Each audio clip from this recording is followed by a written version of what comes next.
good afternoon. It's a bad time after lunch, though. I'll try and keep you awake. Now, this oration of IAPS is about us and for us. So the subject is just surgeons or solutions to burnout.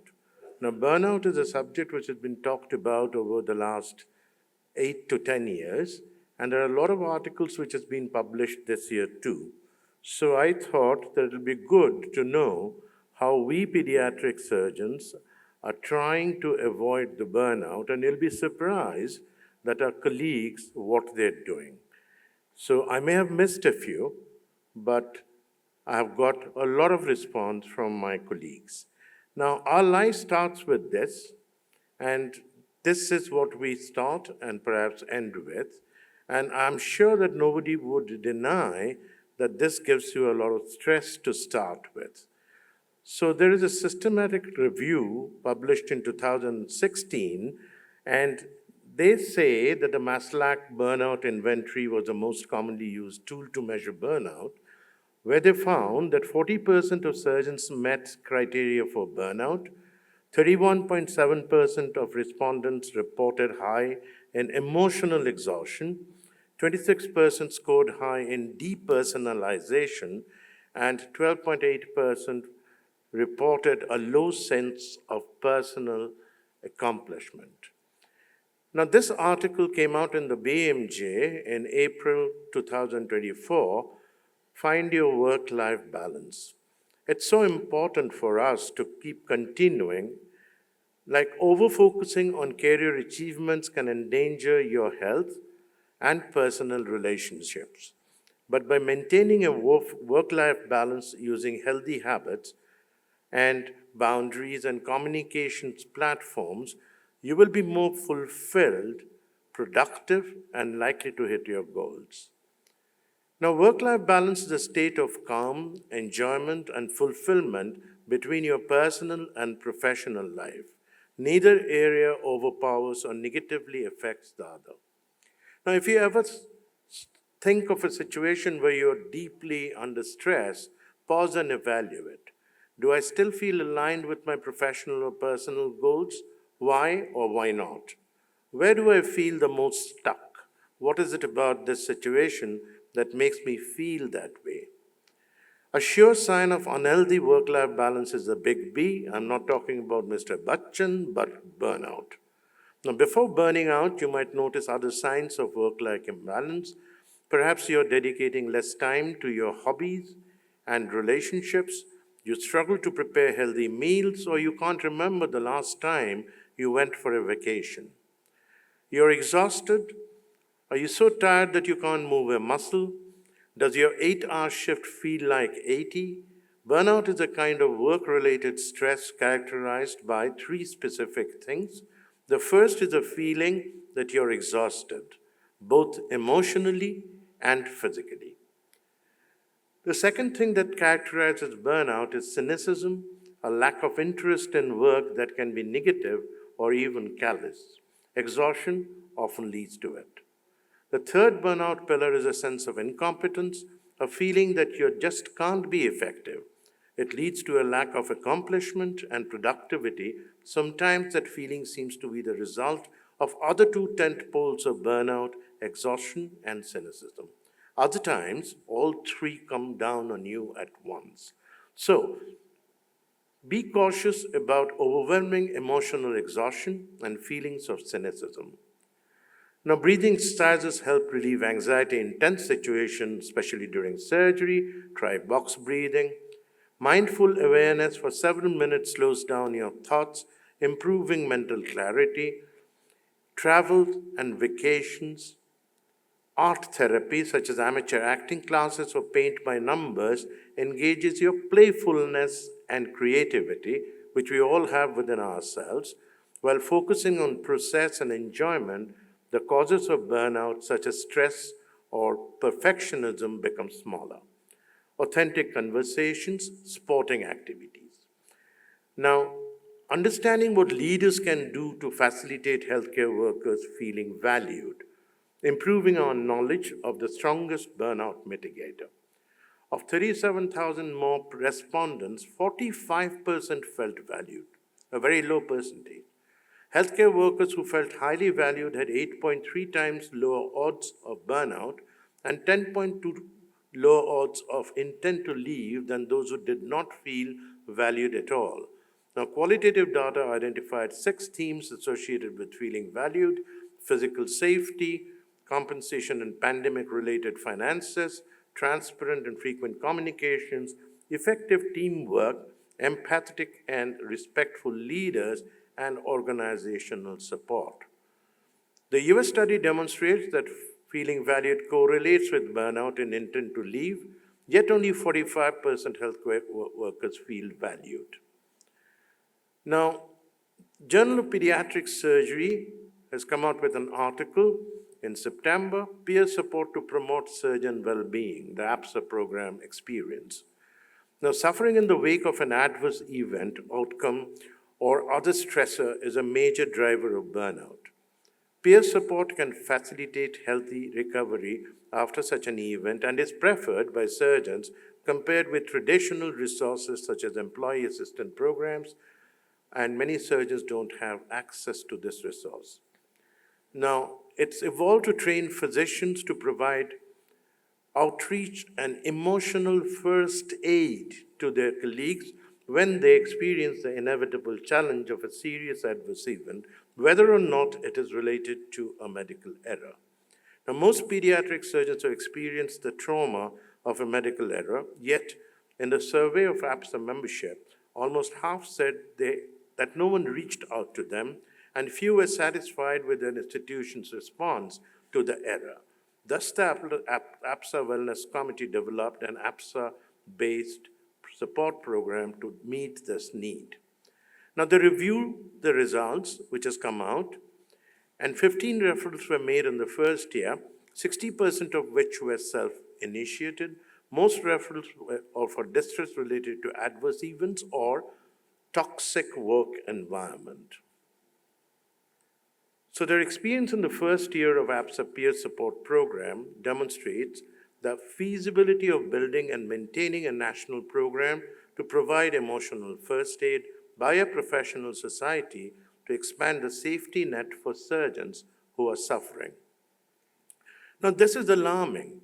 Only 4 out of the first 100 students in the NEET counseling last year opted for surgery because it's a rigorous, time-consuming affair to become a surgeon, and to err is human, which has been said by Alexander Pope in 1770, but the present-day graduates feel that one surgical error can ruin their career altogether, so they would rather prefer some other discipline.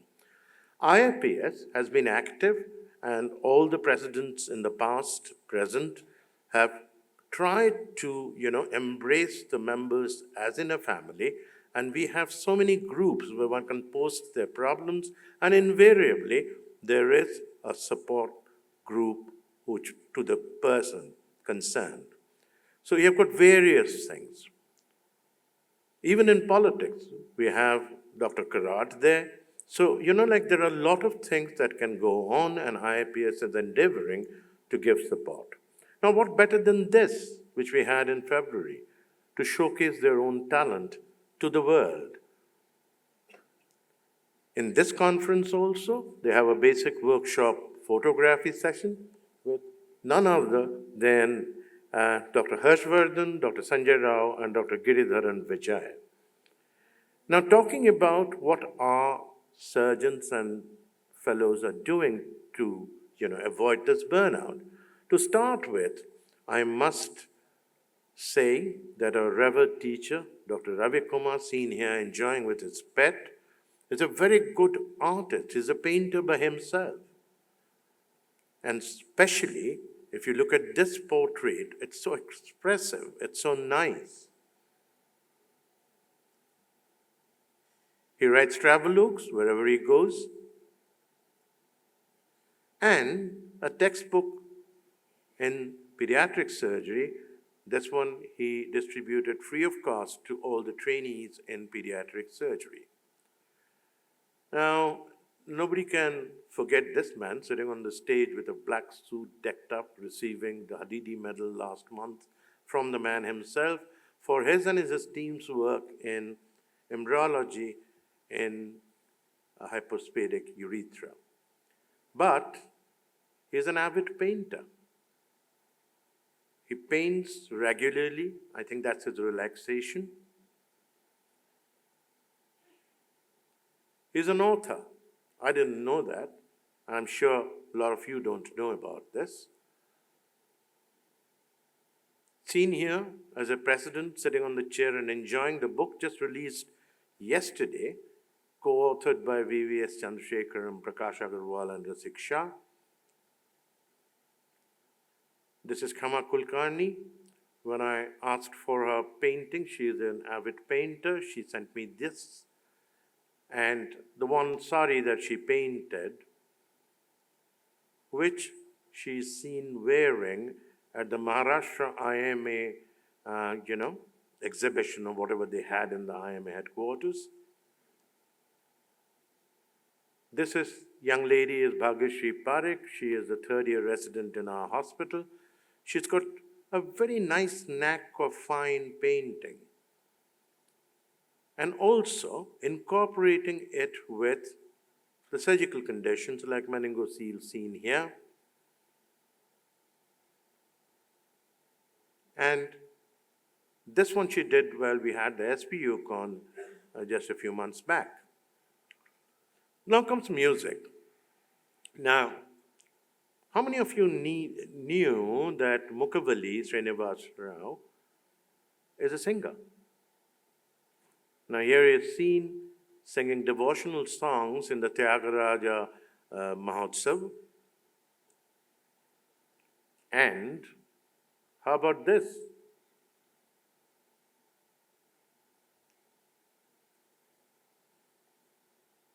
Sound.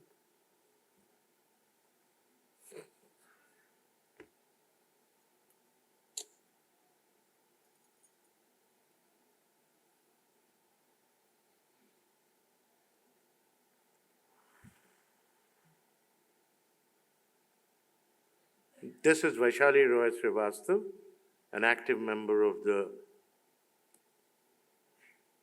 Where is this? Anyway, someone is there to get me into the burnout situation. Thank you.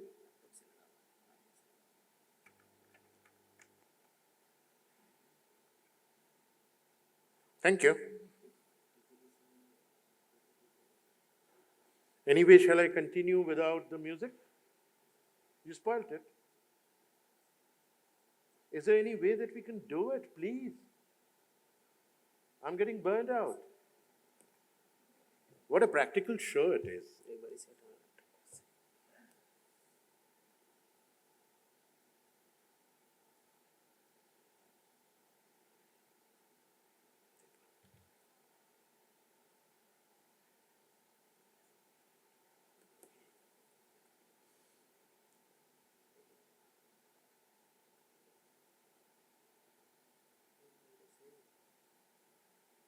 Shall I stop my lecture? Because otherwise the lecture has got no meaning.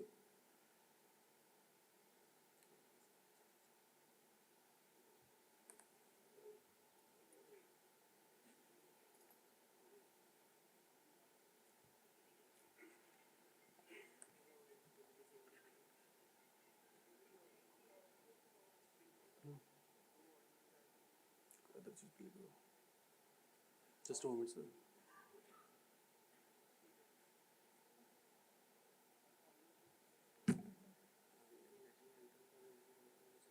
नहीं कोई और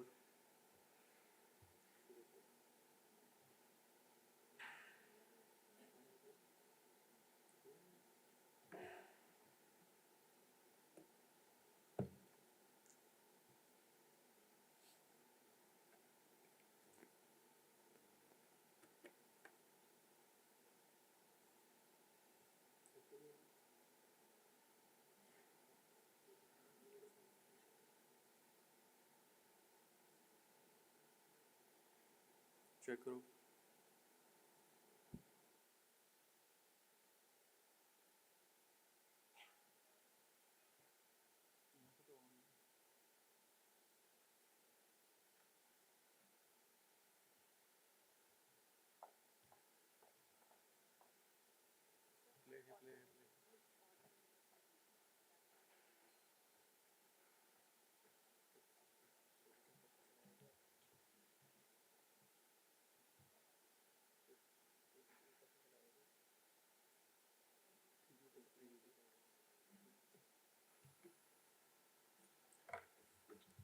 spoiled the whole thing.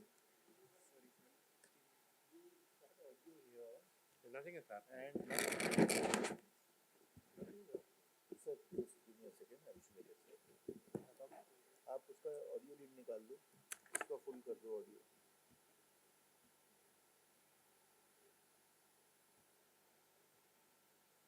Just play one video and show me that audio is working.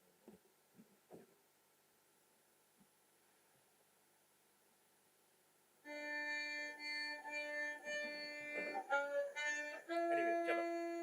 Well, good. Thank you. So this is our new quota, and now everything is working. The magic touch. Now, this is Vaishali Roy Srivastav, who we know as a very active member in the IAPS committee, and this is what she does as a relaxation.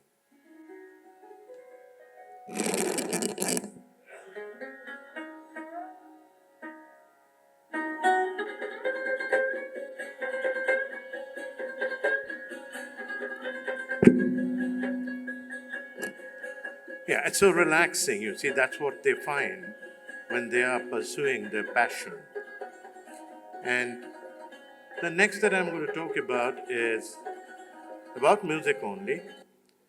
Now, the doctors of BJ Medical College, they decided to form a group after they passed out to use their musical skills, form a group, perform, and at times earn money, which they use for charity. Now, their highest honor came when General Nimborkar listened to one of their shows and invited them to perform in front of the soldiers guarding our border, and I believe they went to Arunachal Pradesh. And in their words, watching the soldiers break out spontaneously into dance along with the dogs was such an emotionally uplifting moment for the dogs that has left an indelible mark on their minds. And that's what is the relaxation. I'm talking about Dr. Dasmeet Singh, who's sitting on the left. When he is not in surgery or, in art, he is in the art world, seen here with the legendary film and stage actor, Mr. Amol Palekar. Here is planning his surgery, and there he is performing.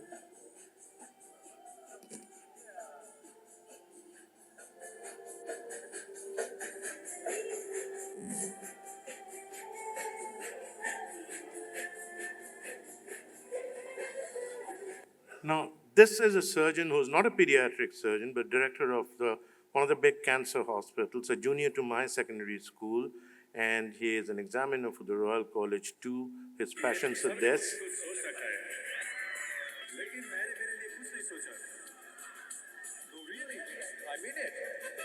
और आज बार बार मुझे एक ही ख्याल आ रहा है। पापा कहते हैं बड़ा नाम करेगा, बेटा हमारा ऐसा काम करेगा, मगर ये तो कोई न जाने कि मेरी मंजिल है कहाँ। Now, we all know him, Dr. Kanishka Das. He's the same Dr. Kanishka Das. He is a professional dancer, and he likes the Odissi and the Bharatnatyam. And seen here,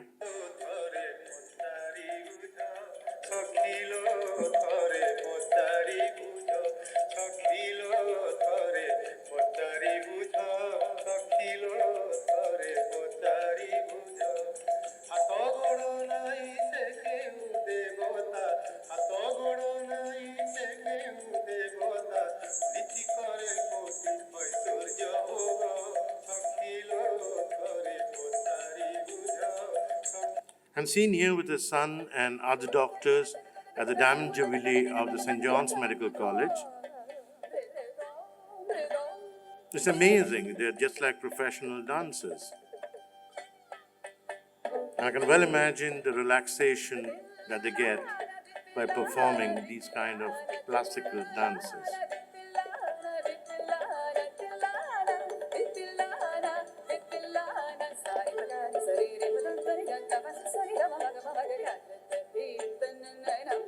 Now, travel and photography, none other than my friend, Dr. Harshvardhan, and you can see the world through his lenses. He has gone to the creepy place like Bhoot Bangla, which in Google is the top haunted place in India, and the Bhangar Fort comes at #1 position. Now we can see, which we'll never go, the photographs taken by Dr. Harshvardhan at the Bhangar Fort.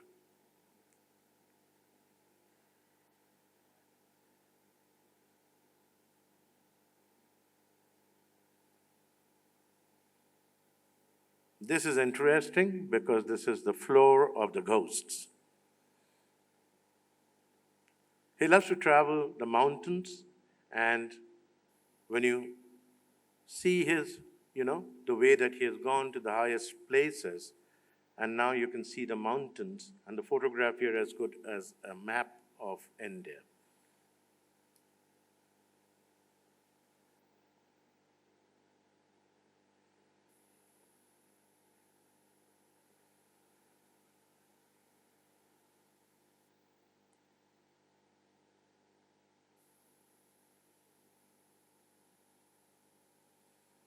Now come the sports and mountaineering. None other than the man from Mumbai, our past president, Ravi Ramadwar. He still plays club cricket, and you can see him here with his friends. And at other times, he is climbing mountains. As you can see him at the Annapurna Base Camp, at the Everest Base Camp, and his weekend climbing with friends and family. Now comes your other kind of sports, the marathon. The same person who was singing devotional songs, Mukhavali, is seen here, a man from the beautiful city of Vizag. He runs every day. Even today, perhaps he went to the Ganges and he ran around. And here you see him in the marathon of Vizag. The other lady, Manjusha is always there, running. She also went today by the banks of the Ganges. And the best thing is that she is encouraging the next gen. This is our pocket dynamite, Anup Mohta. You see, when he's not doing the violin, he is running. And in fact, last month he ran a marathon where he accidentally met his batchmate that he says during his PG days. Now, I love to play this game. I'm sure there are people here, those who play golf, the closest game to the same game we call life. You get bad breaks from good shots, and you get good breaks from bad shots, as in surgery. But you have to play the ball where it lies, as in surgery. Now, the golf course is an island of peace in a world often full of confusion and turmoil. Now, my weekend retreat, my second home, is the golf course, second oldest golf course outside the British Isles, the Royal Calcutta Golf Club, established in 1829. And you can see the sky. Where else would you see such a peaceful area in a cacophony of the city of Kolkata? Just look at the skies and the nature. My other passion is to do certain amount of painting, and this we did during the COVID time.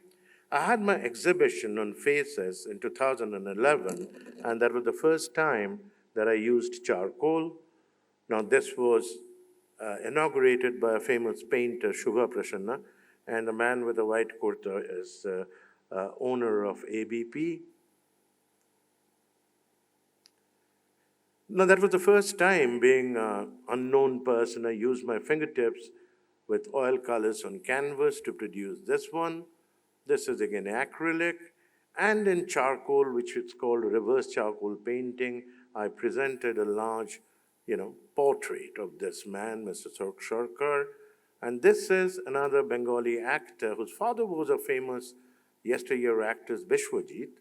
I did the same because he was there. Now, as a surgeon, Mr. Shujai Prasad Chatterjee gave me a challenge whether I could put the poems and verses and the thoughts in it to canvas. And as a surgeon, we always love challenges, so I accepted it. There was a performance installation, and it was acclaimed by the press. This is a picture, that I thought of people who write poems. This is Charge of the Light Brigade that everyone read by Lord Tennyson. I thought that war is a chess game. As you can see that, the war field is like a chessboard, and the soldiers are like pawns. Theirs not to question why, but to die, do or die. So then I had a good review in the Times of India, and that encourages and prevents to a certain extent a burnout. And this is the inauguration where you have my wife, who's my first critic of my art, extreme right, Dr. Ruchi Gupta, and the actors Joy Gupta and Pallavi Chatterjee. Now, I must tell you about this. There was a wood paneling on this wall which got termite and had to be brought down. Guests were coming home in 2 days' time, and there was no professional who would repair the wall to any extent. So my wife suggested, why not paste newspapers and do some graffiti? So I liked that idea. And this is how I started. I had to climb the ladders, not the mountains, to do this. And this was the final result, which was appreciated by many. So these are the things that matters in life.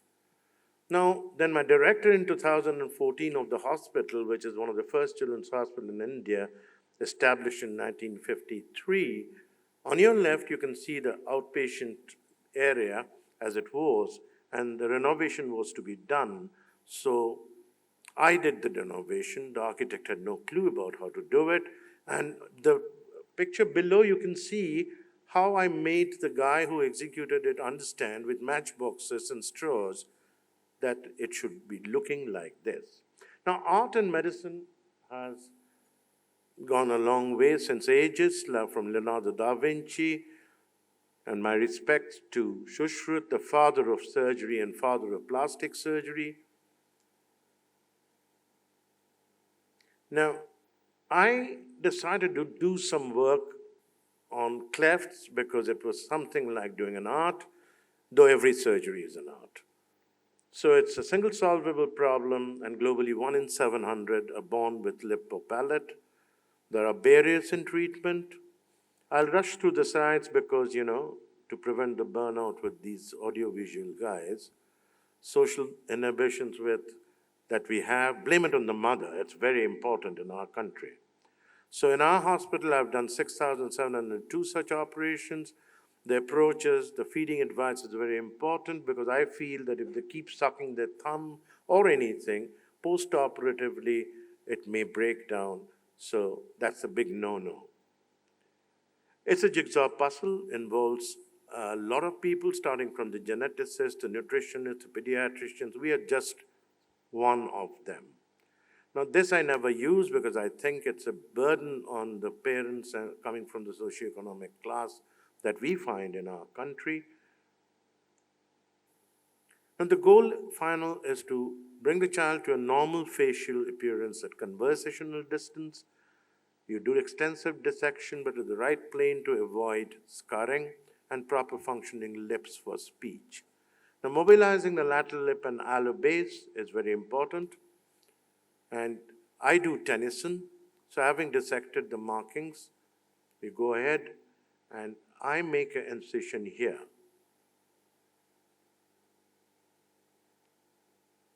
So having lifted it up like this, I start cutting it with a diathermy so that the inferior turbinate goes down, as you can see, up to nearly the midline.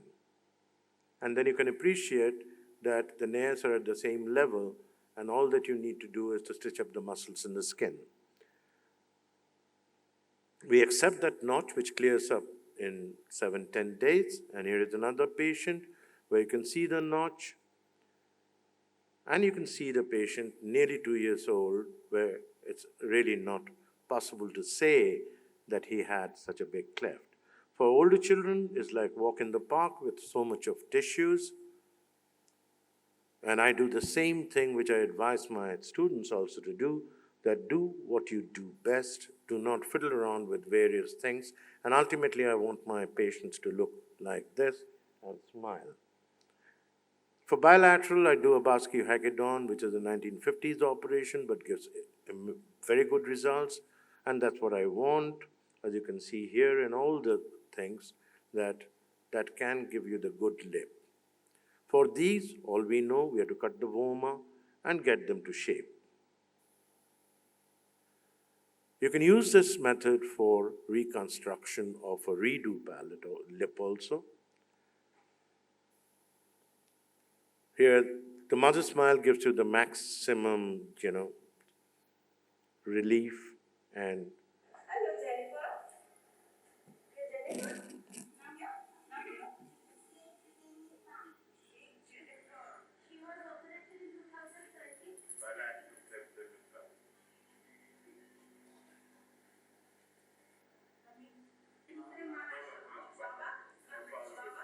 Happy? Huh? See the relief. Huh? you can see the confidence of these kids. They're all 6-year-old, having a bilateral lip palate, seeing foreigners, no inhibitions whatsoever.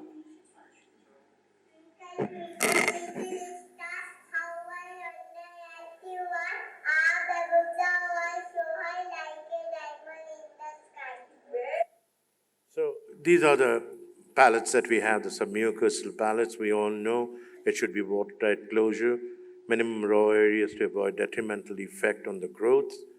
These are the layers that we are talking about. And, the Bardak flap is a good one, but the lateral raw margins, I haven't seen creating any problem with the growth. But, the same thing. But people prefer using a buccal flap to cover it without having dissected in the perialveolar region. Now, these are the standard method with the Bardak flap where I had no problem. And this is a girl, you just remember the name. Now, these are the facts that we have to say no, no, no, because there are 15 to 20% chance of having a velopharyngeal insufficiency. Fistulas, yes. Now, I prefer doing a tongue flap because it's a good musculovascular flap, as you can see here. Or at times you can do a rotation or a buccal flap. Now, velopharyngeal dysfunction is there in 1 in 2,000 live births, especially in undiagnosed submucosal clefts, and 30 to 50% of patients following palate repair. And this is how they sound, we all know. Now, Furlow's palatoplasty, which is an opposing Z-plasty, it tightens and repositions the levator thing. The levator tightening is the most consistently associated with improved speech outcomes. These are the markings, and this is the result. Posterior wall augmentation is another thing that we can do in mild to moderate VPI. Various methods have been used, but I use deflux, which works very well. Now, nasal endoscopy is done to assess the gap, and while the endoscope is there, you inject the deflux in the submucosal plane. Now, I believe in this. As a student till his death, when he fails to be a student, he dies. So please avoid the burnouts. I always like my patients to look like one that I painted on the right and the patient I operated on the left.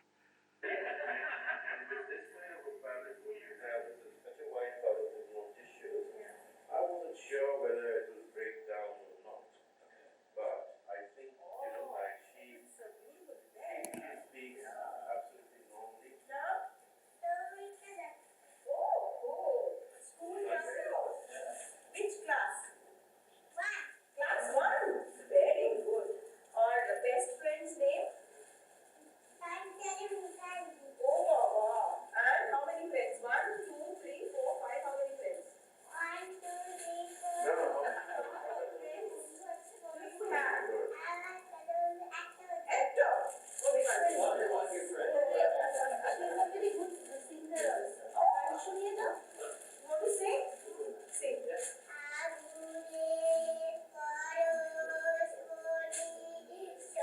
better than a palate singing with all the notes and syllables.